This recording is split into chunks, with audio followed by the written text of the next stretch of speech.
మీకు మోకాలు నొప్పి వచ్చినా, షోల్డర్ పెయిన్ వచ్చినా, స్పైన్ వెన్ను పెయిన్ వచ్చినా గానీ, మీరు డాక్టర్ గారికి వెళ్ళినప్పుడు మీకు ఒక ఎక్స్‌రే రాస్తారు. ఫస్ట్ ఆఫ్ ఆల్ ఎక్స్‌రే తీసుకొని రా అంటారు. మీకు ఎక్స్‌రే గురించి ఒక సీక్రెట్ చెప్తాను. ఏంటంటే, ఎక్స్‌రేలో మీ నొప్పికి గల కారణము 5% కూడా తెలియదు. అంటే ఎక్స్‌రేలో ఏం కనపడతాయి? ఎక్స్‌రేలో బోన్స్ కనపడతాయి.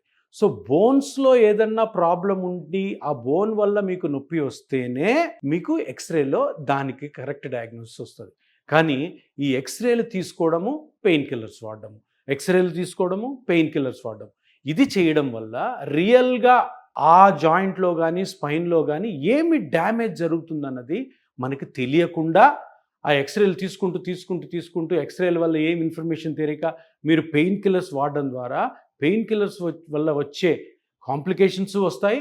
అది కాకుండా అసలు ప్రాబ్లమ్ ఏంటన్నది తెలియకుండా ఉంటుంది. అందుకని మీరు తప్పకుండా జాయింట్ పెయిన్స్ వచ్చినప్పుడు ఒక అల్ట్రాసౌండ్ మస్కులోస్కెలిటల్ డైనమిక్ స్కాన్ అని ఒకటి ఉంటుంది. అది తప్పకుండా అడిగి కనుక్కోండి. ఎందుకంటే ఈ స్కానింగ్‌లోనే మీ పార్ట్‌లు ఏవైతే డ్యామేజ్ అయ్యాయో ఇమ్మీడియేట్‌గా తెలుస్తుంది. ఇమ్మీడియేట్‌గా ఈ డ్యామేజ్‌ని ఎటువంటి ఆపరేషన్ లేకుండా చిన్న ఇంజెక్షన్‌తో ప్లాస్మా థెరపీ తోటి మీరు కంప్లీట్‌గా రికవరీ అవ్వచ్చు.